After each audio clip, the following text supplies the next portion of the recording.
This is a comparison review between the Fitbit Charge 2 and the Garmin Vivosmart HR Plus, specifically for runners. There's also an extended version of this review, which includes an unboxing, measurement taking, and a closer look at the apps for both of these. Have a look at that review in the description down below. Otherwise, enjoy this standard version. Thanks. Hi. I wanted to do a comparison of a couple of popular fitness trackers. The first is the Garmin Vivosmart HR Plus, and the second being the Fitbit Charge 2. Both these are fairly recent 2016 trackers. Having a look at the wrist shot, as we saw in the measurements, it does seem a little high. I have a 7-inch wrist. Just looking at it, it will stick up. The advantage of it sticking up a bit is if you're wearing a sleeve while running, it's less likely to be covered. But there's a shot of it on the hand for you. Here's a wrist shot of the Fitbit.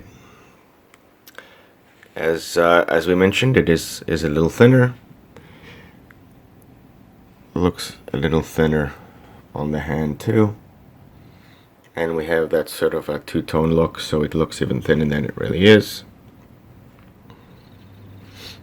But there's the wrist shot there.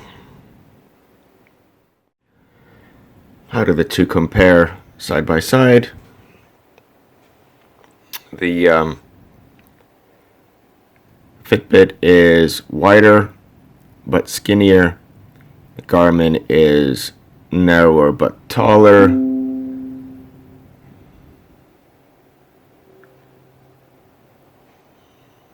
Skinnier band on the Garmin.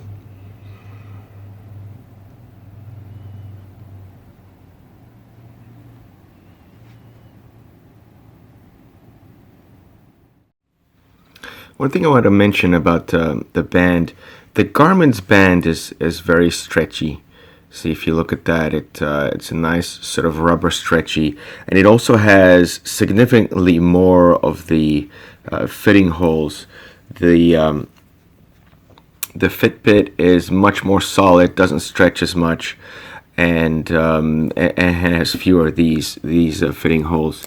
The result is that the Garmin is far more comfortable to put on and get the right fit, while the Fitbit is it's kind of tougher to get that exact right feeling of it not too tight and not too loose.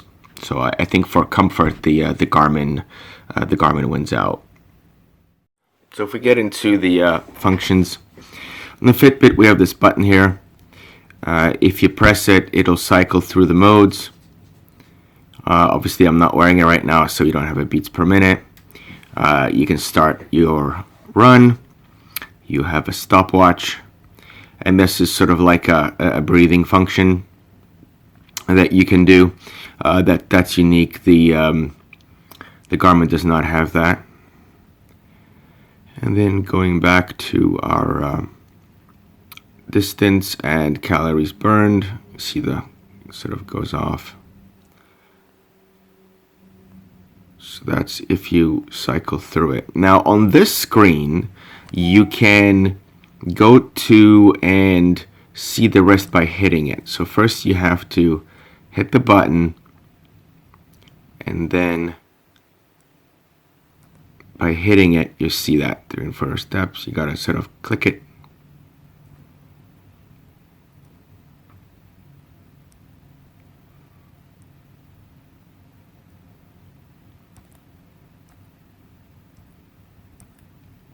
So honestly, this hitting function is kind of hit and miss, if I can put it that way.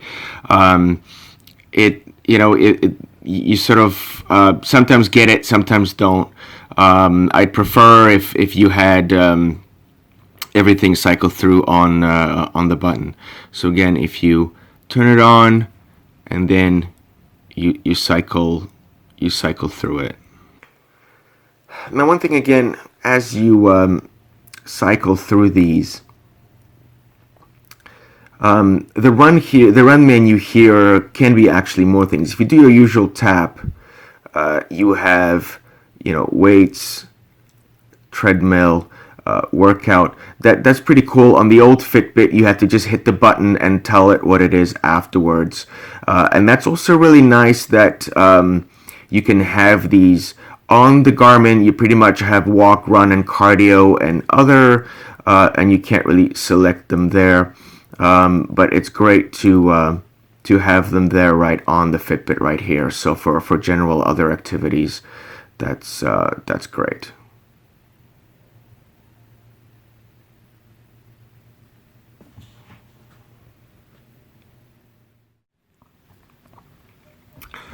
On the Garmin, we have several things. So first of all, it's always on. This is a passive display, so what that means is it doesn't give off light, but if you do tap on it, it will. So if you're looking at it in the dark, you won't see anything. That's done to save battery, but if you hit it, it'll go off. So what's next? The way that you actually get the next thing on the display is you swipe up. So there are our steps. That's how many the number of steps we have now. That is our goal. You notice an odd goal of 82,000 or 8,212. The reason why it's such an odd number is that it's a dynamic goal. If you achieve the goal, it'll ratchet it up a little bit to try to get you to do more. And so if you keep getting more, it'll try to get you to do more. There are our number of floors. That is intense active minutes per week. For you to reach that, calories burned, number of miles. Our music, you can play it. Now, people have said, you may have seen some of the other YouTube videos where people said, well, it only plays local music and it doesn't play Pandora. That's not true. I mean, if you, when I show you the app, you go into the settings, you set it to Pandora or whatever app you have. When you hit play, it'll play it on your phone and go forward or back. So it can go and actually work with Pandora.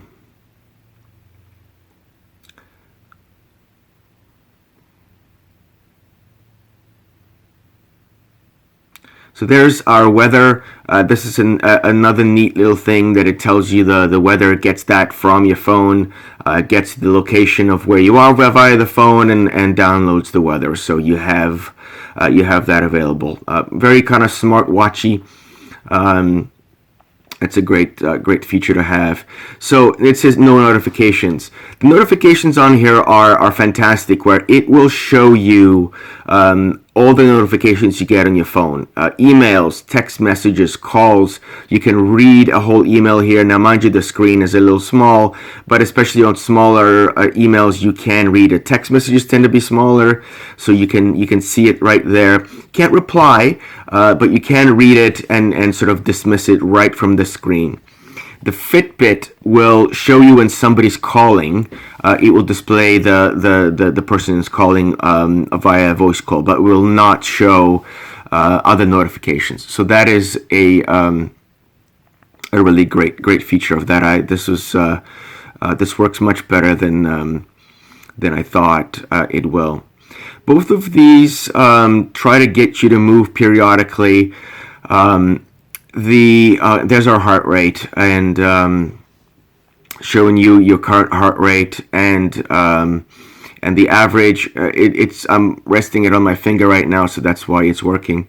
You can also swipe to the right and see sort of the last 4 hours of what happened with your heart rate. And there's back to our time. As I started talking about getting you to move, this will have sort of a move bar on the left. If for a certain amount of time you're not moving, it'll say move, and it'll have a bar here, and you have to do a certain number of steps for it to go away. You see it sort of going up. If you keep not moving, this move bar will go up, and then as you start to do your activities, it will go down. The Fitbit does have something similar during work hours. It has this, it just shows up and says move. It doesn't have a move bar or anything. It just says move, and then you have to move it. And then inside the app, you can go in and check when you actually moved. So more info in the app in this one, while in the Garmin, you have a bit more information on the screen. We have this little button here which brings up a sub-menu. So what we have within this sub-menu, see there's 3 of them. Our top one is our exercise. We have cardio, run, and other, and walk. Not much more than that. When you select these, it'll ask if it's indoor or outdoor, meaning if it's outdoor, it'll give you GPS. Here, the little moon is a do not disturb. That's an alarm. If you set up alarms on the app, you can see them here. Bluetooth menu, just to sync with the phone. Or to pair with the phone. This little button is to sync. You can click that and force a sync. And that's a Find My Phone feature. If you click it, it'll ring your phone if you don't know where that is. So that's pretty handy. Over here, we have this archive here, which I really like. So you can do 2 things. One, past activities, and get details on how you ran. So which is really cool. But what I like even more is you can look at your records. You can look at what was your fastest mile, your fastest 5K, your longest run. That's really neat. And then you can just remind yourself about what stats you have, and then that's right on the device. Our I for indicator, the most convenient thing there is the battery indicator, which is something that doesn't come up on the Fitbit. You need to check that on the app. So that's really nice of having that, and just some more information: serial number, GPS, etc. So that's the sub menu on the Garmin. Something really important to mention is not all steps are created equal. What I mean by that is, wearing these 2 together on the same wrist, I had much higher numbers of steps on the Fitbit. It's very difficult to determine which one's correct. I did some testing where I wore both of them. I walked 500 steps, counting my steps. When I did those tests, the Garmin was far better. It was almost spot on, while the Fitbit was undercounting. So I got, for example, walked 500 steps, got 502 with the Garmin, but got 450 with the Fitbit. So that was a surprise, considering it's overcounting in others. So just based on that, I would have to conclude that the Fitbit is counting steps a lot more when you're doing other things other than walking or running. In order to do this, you'd have to really do a scientific test, like wear a foot pod and check your steps with the foot pod and compare. I don't know. I mean, honestly, it's not that important. As long as it's consistent with what it is counting, it doesn't really matter if it's not 100% accurate. So take it, as you may. I noticed there's some other YouTube videos out there that show that the Garmin is more accurate and the Fitbit is overcounting. But again, I can't personally comment on that. I just know I'm getting between 10 to 20% more steps on the Fitbit. Okay, so let's see what this really looks like when we're running. That's most important, right? Starting with the Fitbit, I'm going to cycle to the activity, which is still set to run. I am then going to hold the button to start the run, and the timer starts immediately. It is now trying to get a satellite lock from my phone, as you can see it there. No real indicator of whether it's got it or not. As it sort of goes off, we hit the button again, and it's acquiring the signal. You sort of assume it's got it, but don't really know.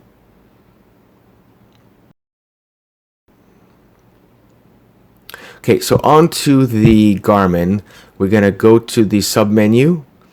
Then I'm going to select the activity. I'm going to select Run.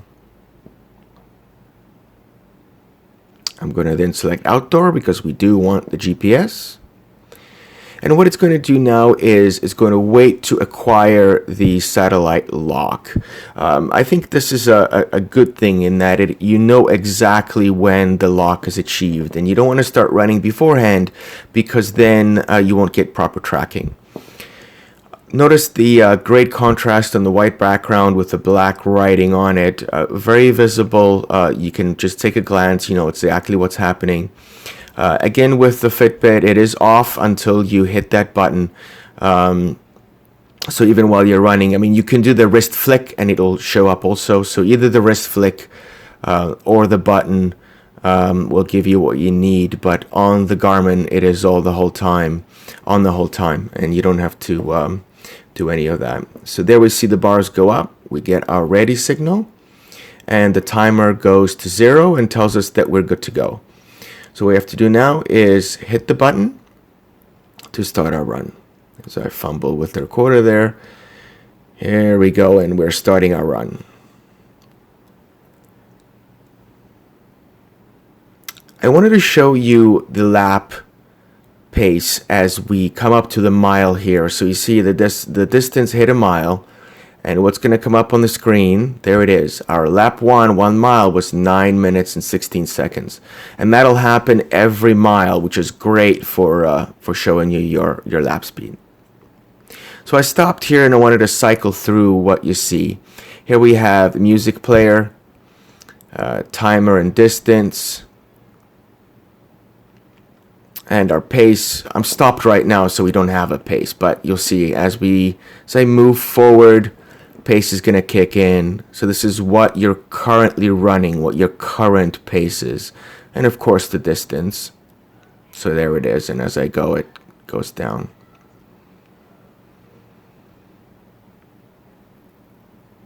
Next, we have a timer and calories. We have a heart rate and what zone we're in. Remember, this is a numerical zone up to 5.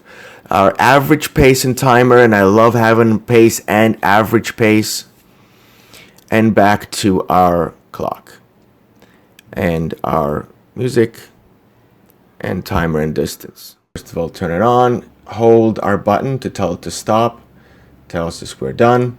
And it's going to give us some stats that we can cycle through about our run.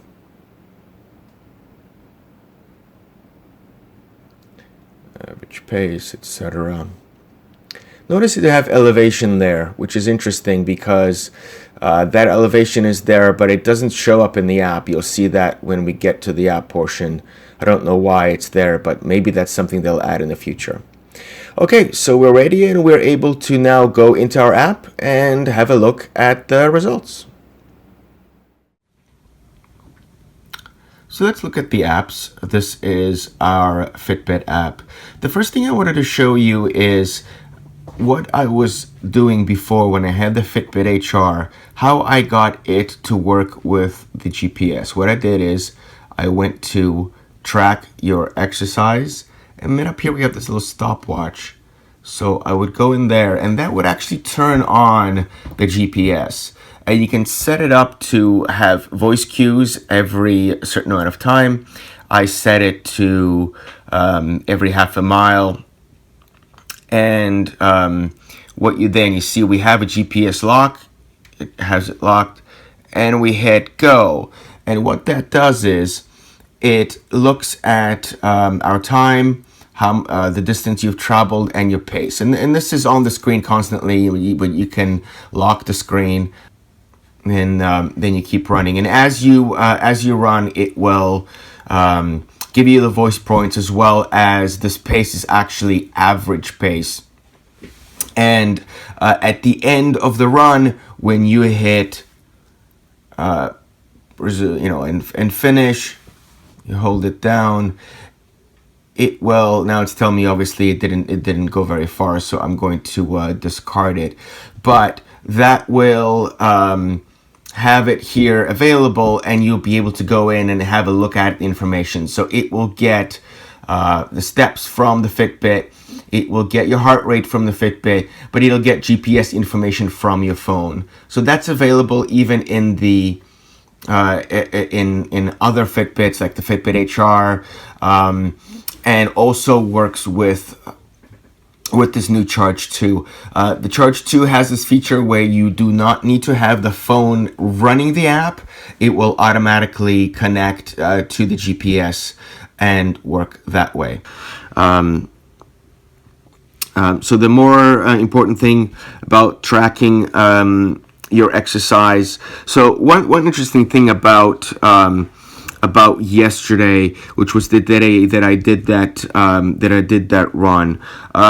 It was a fairly busy day for me, so it detected that I did some walking in the morning on Saturday, that by itself, without me having to do anything. And then we did this this run, which is the one that I was showing you the interface. So with this run, I can go into it, having a look at our map.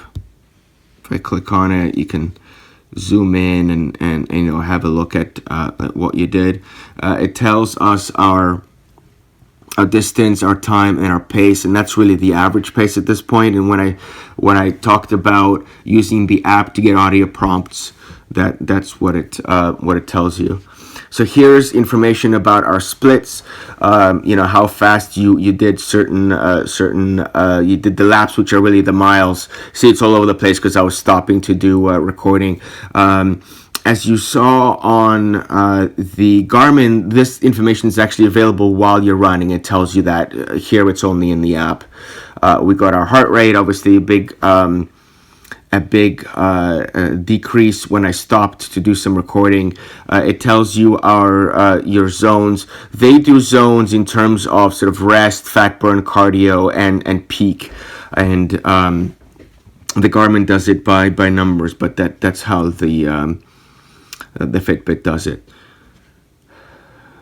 Calories, impact, how many steps, and what you did recently. So that's that. Very nice graphical information. So a fairly simple design, very easy to use. Can't go wrong with this. It really is nice to use, and I don't have any problems with it at all.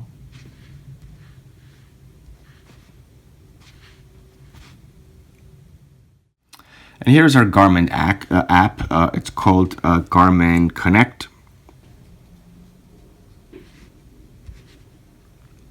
So let's look at these the information out of the running, which is really what we're after. So we have our distance, time, our calories. Here's our map with also the weather that we experienced. And all of the information, far more information about the run. We got average pace, average moving pace, best pace, average speed, the times, the heart rate maximum, and average. There's our run dynamics with our cadence, steps per minute, which the Fitbit doesn't have a lot at all, and our elevation. Interestingly enough, when you saw that when I finished the race in Fitbit, it actually said something about elevation. That's not in the app anywhere, and I don't know why. I mean, they're obviously starting to implement that, but here we have elevation, and so you can compare when you've done runs that where elevation changes the most. Here's information about our lap times within time, distance, and average pace. That also did show up as you saw in the on the device when I was running. And here we have some graphs with our pace, our heart rate, the different levels. So similarly, I was recording here, and our cadence, step per minute, and our elevation.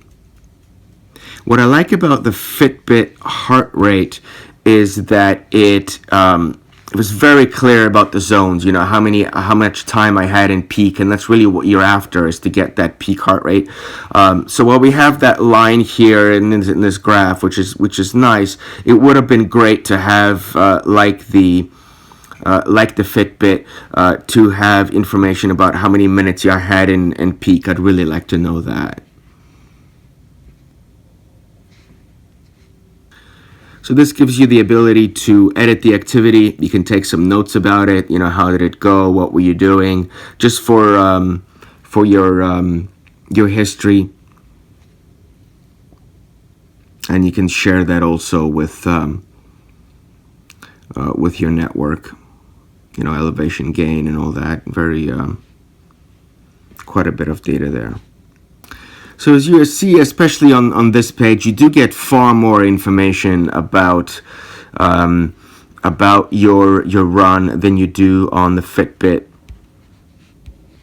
Now, clicked on it there, and I get sort of the more information about the heart rate.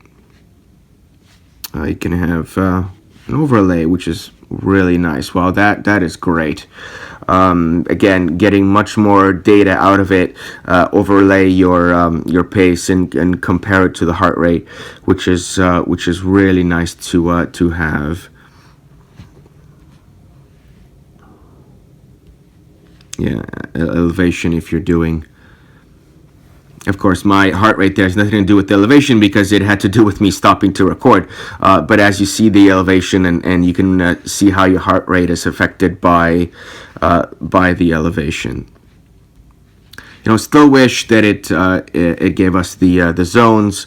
You know, interesting that it tells you the zone while you're running.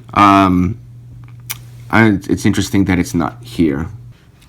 I wanted to go over some of the options in this, and this is really what makes this app fantastic, in my opinion. So let's go to Garmin devices. There is our Vivosmart HR, and some of the really awesome things. If you go to activity options and go to run, you can have certain information of what you want to display. You know, auto lap that shows you the lap every time you run the mile. You can have it pause if you stop. But data fields here, to me, this is the most fantastic thing here. So this, you can customize what gets shown on your tracker as you run. So if you remember when I was running, I scrolled through this. You know, you go timer, etc. So this on page 5, the average pace and the timer, that wasn't there. I added that. And you can set up whichever order you want. So what I'm going to actually do is I'm going to move this average pace up here next to the regular pace. So I can just flip up and down and get the pace. So if you click on it, you know, page 5, we have average pace. What do you want in field 2? You know, you have your choice of timer, distance, pace, calories, etc. I mean, this is, you know, even lap pace. So what I may do is take out one of those and put in lap pace. You know, I may not need a timer in this field, so I'll put lap pace. And now we've got average pace and lap pace on page 5. So this is phenomenal. This is very powerful. As you know, if you're running, you want as much information as possible, and having the possibility to customize your display of the tracker while you run is absolutely phenomenal.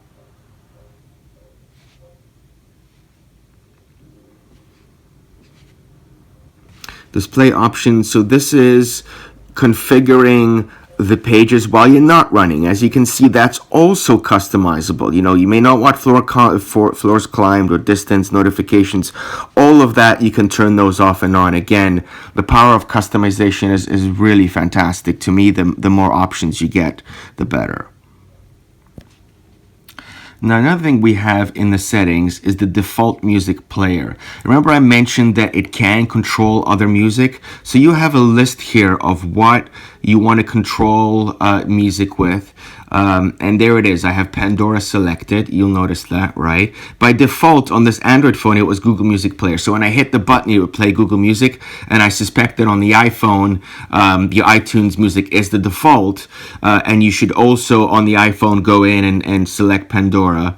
But now that Pandora is selected, right, I'm going to close off our app here, just generally in the phone. There's our tracker. So let's go to our music control. There it is, right? And Pandora brought up. I'm going to go to the next song. And there's the next song. I can pause it. I can play it.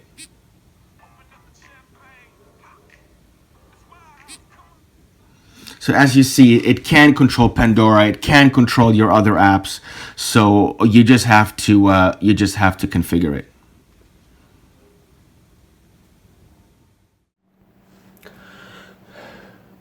So if we look at a list of the pros and cons of both trackers, let's start with the Garmin. Really like the always-on display with the large lettering. Swiping to the next screen works very well, and it'll even illuminate if it's dark. So even though it's a passive display, when it's dark, you swipe to the next screen, it'll be visible, or you can tap on it to get the current screen to illuminate. Having all the notifications, not just phone calls, like it is on the Fitbit, is great. Having the weather is great. This makes this tracker feel a lot more like a smartwatch. I know it's not a smartwatch, but having these notifications in the weather makes it feel like a smartwatch. And the music controls too. Having that is fantastic. You can put your phone in your pocket. I'm sure most of us listen to music when we run, and you can go to the next song or pause the music as you're running. Really great feature there. And again, that is available on any app. You just have to tell it which app it is in the settings. Having a lot of data while you run is great. Having the current pace, the average pace, your lap times, all of that's really handy. You just swipe up and down to the next screen. It's customizable. You can customize what you want to see on that screen while you're running. You then get more data after you run in the app and on the web. Things like matching your heart rate with the elevation. You don't even get elevation on the Fitbit.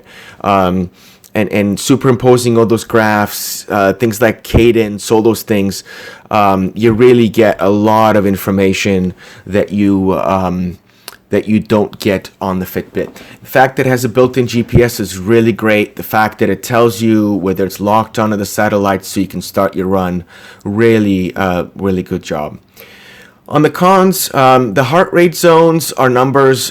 So after the results of your race, it'll tell you that you, for example, spent 50% of your time in zone 4, or the average zone was 3. That's okay. The Fitbit does it really great, where it tells you that you had, first of all, their numbers are not, their zones are not numbers, but names. It tells you that you spent 30 minutes in the cardio zone and 45 minutes in the peak zone. That's much more valuable. Now, as far as I understand it, this is a model feature. So some of the more higher end Garmin devices do actually tell you how much time you spent in specific zones, but not this particular one. So in the conclusion for the Garmin, really great for running. If you run, you're going to love this device. Moving on to the Fitbit, the pros, very friendly app, very nice looking app. It's really pretty, very easy to use. I talked about the heart rate zones. It's great to see how many minutes you have in the heart rate zones, and calling them by a name as opposed to a number is great. Far more users in the Fitbit world, you will far more likely to catch people that have it and be able to connect with them. The display is bright in that it gives off light, and the keeping track of the hourly moving is great. It tells you to move, and you can actually check that in the app while on the Garmin. It tells you to move. It has that bar, but you can't check it afterwards. Some of the cons, the display turns off, and I don't like that. You can tap the screen to get it back, or do the wrist flip. the wrist flick, but yeah, they're so-so. I'm not a big fan of that. Conclusion, I think this is a great general friendly device. If you don't really run, you just want to track how many steps you walk and do some challenges with your friends, and this is probably going to be the device for you. Both of them, by the way, have a scale that you can buy and track your weight in the app. So that's the conclusion. I hope you pick the one that's right for you. For me, it's definitely the Garmin because I do run and like that. Okay then. Thanks, and again, happy shopping and enjoy your tracker.